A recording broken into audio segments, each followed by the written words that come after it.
C'est passé vite quand même, ces 2 mois d'été, non? Non, il y en a qui disent non, il y en a qui disent oui. Généralement, les parents disent non, les enfants disent oui, c'est passé vite quand même. En tout cas, c'est ce que mon petit garçon m'a dit. Et ça m'a fait repenser à une réflexion que j'ai entendue il y a quelque temps, qui disait, quand on est enfant, les journées semblent interminables. Quand on est adulte, les journées passent trop vite. C'est vrai? Certains acquiescent, merci. C'est vrai qu'il y a quand même quelque chose dont on fait tous la constatation, c'est que le temps, c'est très relatif. Hein? On en manque, on en donne, on en aimerait peut-être beaucoup plus du temps qui est là. Alors pour essayer de creuser ce mystère, moi j'ai été regarder du côté de la science, vous savez, du côté de Einstein, du côté de la dilatation du temps et tout ça, mais rien n'y fait. Peut-être que je ne suis pas assez intelligent, mais en tout cas, le temps reste quand même pour moi un profond mystère. Peut-être aussi parce qu'en tant que followers, comme on dit en ce mois d'août, cet été à l'église M, de Jésus-Christ, j'ai grandi avec cette idée et ce concept d'une temporalité tout à fait relative. Il y a plus de 3 millénaires, très proches de nous donc. Moïse disait « Pour toi, 1000 ans sont aussi brefs que la journée d'hier, déjà passée, ou quelques heures de la nuit. » Bon allez, d'accord, plus proche de nous, Pierre, 2 millénaires.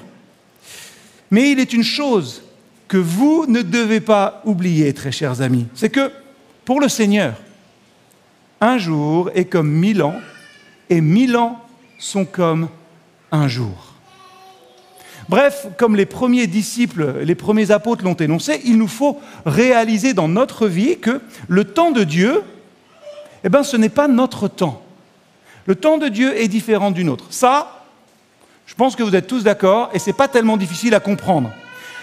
Là où ça se corse, là où ça devient beaucoup plus difficile, vous voyez, pour nous ça passe très vite, mais pour les gens qui doivent gérer le petit bébé, ça passe plus lentement le temps, à mon avis. Mais on est heureux d'avoir tous les enfants avec nous. C'est pas trop compliqué de reconnaître que la temporalité de Dieu n'est pas la même que la nôtre. C'est plus compliqué de vivre avec cette réalité-là. Et c'est ça qui nous irrite souvent. Souvenez-vous, la semaine dernière, Mélanie nous disait, souvent, on prie pour ça. Dieu, on te demande de nous donner ça. Et lui, qu'est-ce qu'il fait? Il nous donne ça. Parfois tout l'inverse de ce qu'on pourrait avoir. Et on a du mal avec ça. Si dans notre chemin de foi, comme ça nous a été rappelé la semaine dernière, il est extrêmement important d'apprendre à recevoir ce que Dieu nous donne, tout ce qu'il nous donne, comme une bénédiction, s'il est important finalement d'entrer dans son royaume et de ne pas essayer de le mettre dans le nôtre, de le faire rentrer dans notre petit royaume étriqué, là, il nous faut aussi compter sur le timing de Dieu plus que sur le nôtre. Il nous faut apprendre à faire confiance dans nos vies à la vitesse de Dieu. Vous savez, un follower, un disciple de Christ, un acolyte des illustres, j'ai appris, on m'a soufflé suite à une méditation que c'était ce que voulait dire, selon l'Académie française, followers. Eh bien, un disciple, ça doit se rappeler sans cesse que Dieu est à la barre, dans les choses qu'il donne, comme dans le temps où il va les donner. Un follower, un disciple de Christ, ça se rappelle que Dieu est au contrôle de toutes choses. Et je crois qu'apprendre à faire confiance au temps de Dieu, au timing de Dieu, c'est quelque chose qui est très compliqué. À cause de notre péché, sans aucun doute, à cause de notre incrédulité, souvent, le timing de Dieu dans nos vies, on le trouve un petit peu étriqué, quoi. On a du mal à le comprendre. Seigneur, pourquoi ça maintenant? Ou pourquoi toujours pas? C'est pour ça que Pierre, après qu'il ait décrit dans le petit texte que j'ai cité, dans sa 2e épître, eh bien, le temps de Dieu comme un jour étant comme 1000 ans, va un petit peu plus loin et dit à ses auditeurs, le Seigneur ne tarde pas à réaliser sa promesse, comme certains le pensent. Les certains dans ce texte, ce sont tous ceux qui se moquaient des chrétiens, dans leur espérance en tout cas du retour de Christ. Il n'arrive pas toujours. Mais la vérité, je crois, si on est honnête, c'est que souvent, nous rentrons, nous aussi, dans cette catégorie, vous savez, dans ces certains. Alors, pas dans le sens des moqueurs, qui n'auraient pas espoir que Christ revienne, mais en tant qu'enfants de Dieu, souvent, perplexes peut-être, face à la lenteur apparente de notre Père céleste. Combien de fois est-ce que parfois dans notre vie, nous crions, comme le psalmiste, « Seigneur, jusqu'à quand ?» en nous demandant quand est-ce qu'il va enfin réaliser cette promesse qu'il nous a donnée et sur laquelle nous appuyons notre vie. Peut-être que c'est votre état d'esprit ce matin. Peut-être que vous vous dites « Mais Seigneur, jusqu'à quand ?» Ou « Jusqu'à quand cette épreuve ? Que sais-je » Vous savez ce qui est compliqué ? C'est qu'on est impatient. Et je crois qu'on l'est de plus en plus parce qu'aujourd'hui, on a la possibilité d'avoir tout de suite. Allez, le plus longtemps, peut-être en 24 heures chrono. Et si on n'a pas tout de suite, on va aller commander sur un autre site ou on va aller ailleurs. Si ce n'est pas tout de suite là, non, ça ne va pas. J'ai remarqué quelque chose, chez moi, peut-être chez vous aussi, mais j'ai l'impression que, paradoxalement, la capacité qu'on a aujourd'hui de réaliser nos désirs, la plupart de nos désirs quotidiens, de manière quasi immédiate, ça ne nous a pas apporté plus de sérénité. Ça nous a apporté au contraire plus de stress. Alors c'est la première chose à retenir ce matin. Quand nous trouvons que Dieu est trop lent dans notre vie, ou quand on pense que son timing pour nous n'a que peu de sens, ne négligeons pas ce seul fait-là, le temps de Dieu est différent du temps de l'homme. Pourquoi ? Parce que c'est ce qui est marqué là. Parce que le temps de Dieu est relatif à ses desseins à lui et pas aux nôtres. Et ça, c'est compliqué aussi à vivre pour nous. Vous savez, il y a un texte merveilleux dans la Bible, un de mes préférés, qui dit « Tout ce qui se produit sous le soleil arrive en son temps. Il y a un temps pour enfanter et un temps pour mourir. Un temps pour planter et un temps pour arracher ce qui a été planté. Un temps pour tuer, un temps pour soigner. Un temps pour démolir et un temps pour construire. Il y a un temps pour pleurer. Il y a un temps pour rire, un temps pour gémir et un temps pour danser. Il y a un temps pour jeter des pierres et il y a un temps pour les ramasser. Il y a un temps pour embrasser et un temps pour s'abstenir d'embrasser. Il y a un temps pour chercher, un temps pour perdre. Un temps pour conserver et un temps pour jeter, un temps pour déchirer, un temps pour coudre. Il y a un temps pour se taire et un temps pour parler. Il y a un temps pour aimer et un temps pour haïr. Un temps de guerre et un temps de paix. Quel profit celui qui travaille retire-t-il de sa peine ? J'ai considéré les occupations pénibles que Dieu a imposées aux humains. Dieu a établi pour chaque événement le moment qui convient. Il nous a aussi donné le sens de l'infini. Pourtant, nous ne parvenons pas à connaître l'œuvre de Dieu dans sa totalité. J'en ai conclu qu'il n'y a rien de mieux pour les humains qu'éprouver de la joie et de bien vivre. Lorsque quelqu'un mange, boit et jouit des résultats de son travail, c'est un don de Dieu. J'ai compris que tout ce que Dieu fait existe pour toujours. Il n'y a rien à ajouter ni à retrancher. Dieu agit comme cela afin que les êtres humains reconnaissent son autorité. Ce qui arrive maintenant, comme ce qui arrivera plus tard, c'est déjà produit dans le passé. Dieu fait que les événements se répètent. Et la version la plus classique, c'est « Il n'y a rien de nouveau sous le soleil ». Des beaux versets, L'Ecclésiaste dépeint à travers ceci la maîtrise absolue de Dieu sur les événements et sur le temps de tout ce qui se déroule sous le ciel.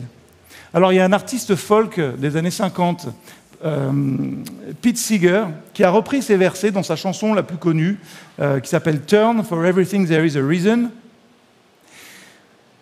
qui dira de ce texte « Quel poème ! What a poem !» Il y a quand même quelque chose à considérer là. Le monde est plein d'opposés, entremêlés, tout le temps. Personne ne sait. Dieu seul sait.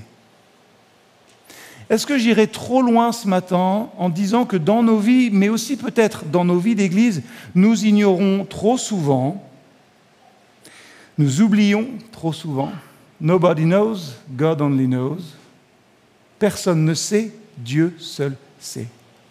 C'est facile d'oublier ça. C'est facile du coup aussi de crier cette question du verset 9, mais qu'est-ce qui reste de la peine que l'on prend sous le soleil ? Qu'est-ce qui reste de la peine qu'on prend dans notre travail ? Et peut-être que c'est ce que vous vous posez, c'est la quête de sens qu'on a sans arrêt.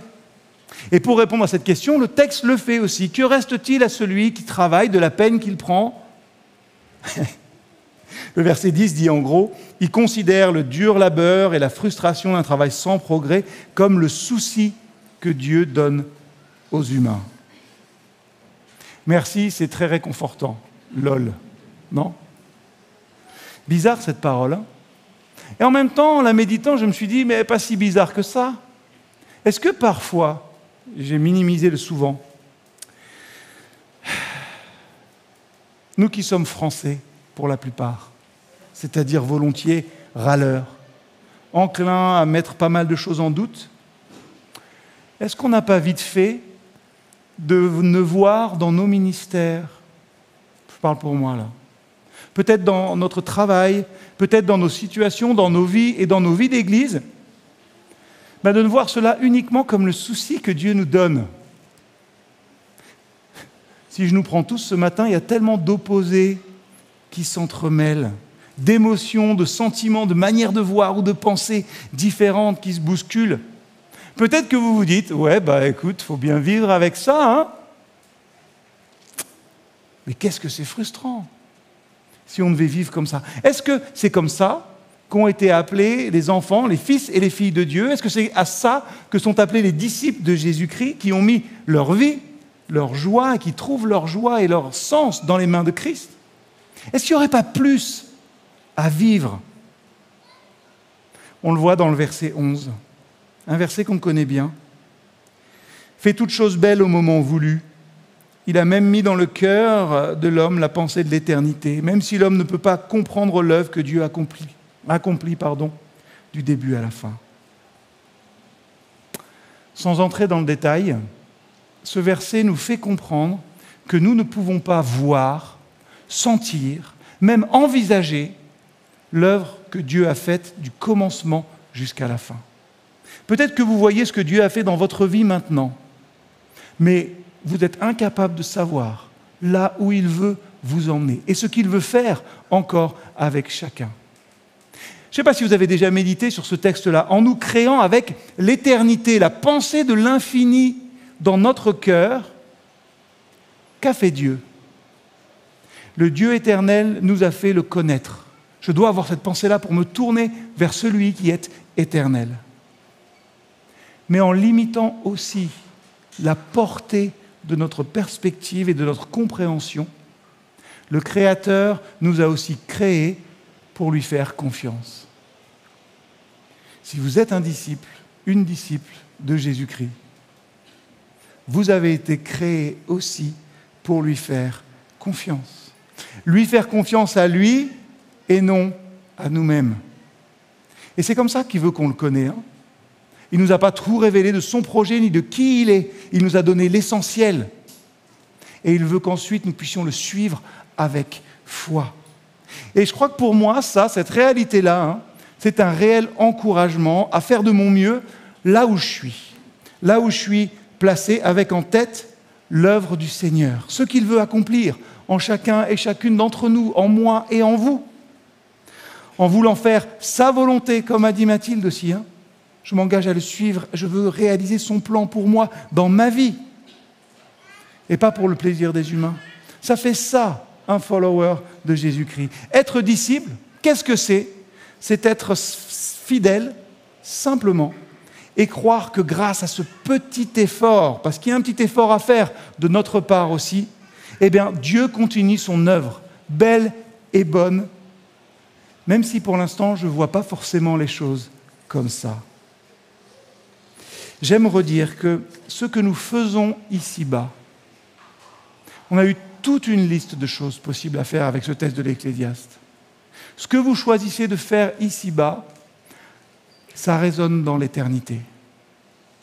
Souvent, on parle du poids de souffrance qui produit son poids de gloire. Tout ce que l'on fait ici-bas résonne dans l'éternité. Et on vit ce mystère, hein. Vous êtes enseignés peut-être, bénis, je l'espère, via des disciples, via moi par exemple, qui ne suis pas génial. Bon allez, vous non plus, vous n'êtes pas forcément toujours géniaux. Désolé. Ça c'est notre réalité, hein. Mathilde l'a remis, hein. Je faisais trop de péchés, je n'étais pas bien, je n'étais pas juste. C'est ce qu'on est tous. On n'est pas génial, géniaux. Excusez-moi. Par contre, et la Bible le dit, Romains 8, verset 19, nous sommes tous appelés à être différents. Si vous êtes un disciple, vous êtes appelés à être différents. Vous n'êtes pas déjà, dès maintenant, comme tout le monde. Et c'est vrai que j'ose croire, hein, après un peu plus de 15 ans de pastorat, que ceux qui sont soumis à Dieu, qui vivent cela simplement, eh bien, sont capables de traverser la vie malgré tout, et mieux encore, d'en profiter, même s'ils ne peuvent pas connaître le plan de Dieu du commencement jusqu'à la fin. Voilà une parole prophétique pour votre vie. Si vous êtes un disciple, vous êtes capable de tout traverser, et même de profiter de la vie, même si vous ne connaissez pas le plan de Dieu dans son entier. Ce texte de l'Ecclésiaste, pour moi, ne fait pas l'éloge du fatalisme. Il y a un temps pour ci, il y a un temps pour ça, il y a un temps pour tuer, il y a un temps pour faire la guerre. Ouh là là, Ecclésiaste, sage. Ce texte n'est pas une éloge du fatalisme, et j'aimerais qu'on arrive vraiment tous et toutes à bannir cela de nos vies. En tant que disciples de Jésus-Christ, nous devons bannir tout fatalisme dans nos vies personnelles, mais aussi dans notre vie d'Église.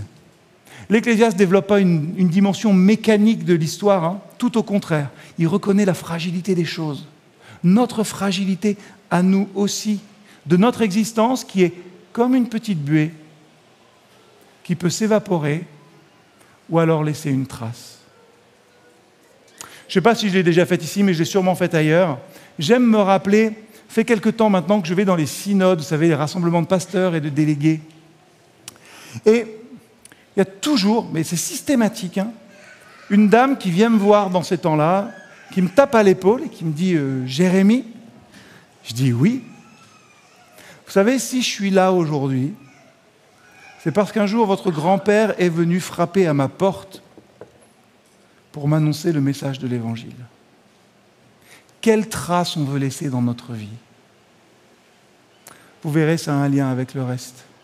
Tout ce que vous avez fait, hein, et je suis désolé, je vais être déprimant, mais tout ce que vous avez fait, peut-être la maison que vous avez bâtie, dans laquelle vous avez investi, 10 ans après votre mort, personne ne se souviendra de ce que vous avez fait, elle aura peut-être été vendue 3 fois, que sais-je? Quelle marque on veut laisser dans notre vie? Il y a un temps pour chaque chose. C'est, je pense, une meilleure traduction qu'il y a un temps pour, un temps pour, un temps pour. L'Ecclésiaste ne dit pas « il y a un temps pour toutes ces choses-là ». L'Ecclésiaste envisage notre histoire non pas comme une succession inévitable de choses qui doivent se produire. Hein. Prenez pas cette liste en vous disant « voilà tout ce qui va se produire, tout ce qui doit se produire dans ma vie ». Mais toutes ces choses-là, par contre, elles sont possibles. Elles vous sont accessibles. Qu'est-ce que vous allez choisir? La guerre, la paix? Ça va loin, ça va loin. Pas de vision fataliste, ce n'est pas une succession inexorable de tout ce qui doit arriver. Le sage, l'Ecclésiaste, nous invite à découvrir tout ce que l'Éternel met à notre disposition dans notre vie. J'ai envie de dire, actualisez le texte peut-être. Chez vous, regardez tout ce que l'Éternel met à votre disposition. Et qu'est-ce que vous voulez saisir? Qu'est-ce que vous voulez faire? Et quelle marque vous voulez laisser autour de vous? L'Éternel met tout à disposition pour que nous construisions notre propre histoire en fonction de aussi ce qui nous fait plaisir, ce qui est vivable pour nous. Ce n'est pas une liste des choses qui vont arriver, c'est tout ce qui est là. Ouais. Toute une palette de couleurs. Et paroles pour notre vie d'Église et notre vie personnelle aussi ce matin. Découvrez dans votre vie ce que l'Éternel met à votre disposition pour construire votre propre histoire avec lui et avec les autres. Alors oui, je crois qu'on aime bien faire ça ici aussi, ça vous met face à vos responsabilités. C'est plus difficile à vivre et c'est plus difficile à suivre que des listes de « il faut faire ci, il faut faire ci, il faut faire ci, il faut faire ci » et comme ça c'est bon. Non, vous êtes libre, le Seigneur met devant vous la palette, à vous de choisir. Dieu, en mettant la pensée de l'éternité en notre cœur, eh bien, suscite en nous la capacité d'agir librement aussi. Votre vie n'est pas un enchaînement inexorable, n'est pas une mécanique déjà écrite. Elle dépend avant tout de votre vision personnelle. Et excusez-moi, mais pas de votre vision du monde, mais de votre vision de Dieu. Et ça, c'est important parce que notre vision de Dieu change complètement notre vision du monde. La question que repose ce texte et que repose le temps de Dieu sur lequel on réfléchit, c'est qu'est-ce que nous voulons faire de notre vie? Qu'est-ce que vous voulez faire de votre vie? Mathilde, elle y a répondu. Je veux faire le plan de Dieu pour ma vie. Et tu as plein de manières de le faire, Mathilde. Ça ne va pas t'enfermer du tout. Qu'est-ce qu'on veut faire? Dieu nous permet de mener notre vie avec ce qui nous plaît aussi dans cet horizon-là. Et plus encore, l'Ecclésiaste nous révèle que Dieu place en nous la pensée de l'éternité, sa pensée à lui, pour nous orienter. Toutes les occasions sont devant nous. Alors à la fin du texte, il se lamente et il dit « il n'y a rien de nouveau sous le soleil ». Vous savez, ce n'est pas parce que la vie est condamnée à se répéter à perpétuité, ça. Je crois que l'Ecclésiaste, et peut-être le Seigneur devant nous quelquefois, se lamente des êtres humains qui ne cessent de tourner en rond, qui ne cessent d'être enfermés dans leur petite conception, dans leur tableau de valeurs, au lieu de vivre vraiment à la hauteur de l'éternité à laquelle nous appelle Dieu, celle qui place au fond de notre cœur et qui donne du sens à chaque chose, qui nous fait aspirer aussi aux bonnes choses, qui veut que l'on donne le meilleur et qu'on ait une vie qui, comme on dit classiquement, soit un parfum de bonne odeur. Vous savez, certains disent qu'il faut donner du temps au temps. Alors, je ne vais pas le dire en latin, mais il y a une formule qui dit « au temps, aux vieillesses ennemies » ou que sais-je. Le temps, ça file, et ça ne fait pas de cadeau. Qu'est-ce que le temps, sinon le rythme qu'on donne à nos journées, à nos années? Ne comptez pas sur le temps pour vous rendre service. Je vais prendre un exemple tout bête. Souvent, quand vous êtes fâché avec quelqu'un, on va vous dire « faut donner du temps au temps. Avec le temps, tout s'en va. » Mais qu'est-ce que ça peut faire le temps pour nous et pour la personne concernée? Pas grand-chose, je pense. Seule existe notre volonté suscitée par Dieu. Suscitée par Dieu. Seule existe notre capacité à agir, suscitée par Dieu. La possibilité que nous avons d'accomplir tel ou tel acte, de vivre un temps de paix plutôt qu'un temps de guerre, de garder ce qu'est vraiment cette personne plutôt que de se baser peut-être sur les on-dit ou sur les rumeurs. Rien ne s'arrange ou ne se détériore avec le temps dans nos relations, mais avec nos paroles, nos actes et nos comportements. Voilà comment les choses s'arrangent. Ce que nous laissons voir aussi de nous-mêmes. À nous de saisir tout ça. Si vous avez envie qu'une situation compliquée s'arrange, ce n'est pas autant qu'il faut vous en remettre, mais c'est cette capacité d'initiative que Dieu vous donne. C'est prendre les choses en main et injecter cette pensée de l'éternité que Dieu met dans votre cœur et ce surplus de vie qu'il vous donne. Alors voilà. Je ne sais pas si parfois, comme moi, c'est vrai, mais je pense que je ne suis pas le seul, vous vous réveillez avec une petite crise d'angoisse. Alors pour certains, c'est 2 heures, pour moi, c'est 4h40 du matin. Et là, vous passez d'une angoisse à mince. Je n'ai pas d'animateur pour telle ou telle chose. Ça ne vous paraît pas grand-chose, mais pour moi, ça pèse. Et puis d'autres choses, et ça tourne en boucle. Comment est-ce qu'on fait? Comment est-ce qu'on fait pour s'en sortir? La réponse, je l'ai déjà dite il y a 1 an, presque à la rentrée aussi. Je m'en remets à Dieu. Je tourne les yeux vers lui, je regarde tout ce qu'il a mis à ma portée pour pouvoir le faire. Je ne peux rien ajouter à ce que Dieu fait. Je ne peux rien enlever non plus. Et le but de Dieu, dans ma vie, c'est de susciter la crainte en sa présence, Alors quand ça m'arrive, je vais dans la présence de Dieu et je me rappelle que je ne peux pas grand-chose, mais que lui est tout-puissant et que je peux tout par celui qui me fortifie.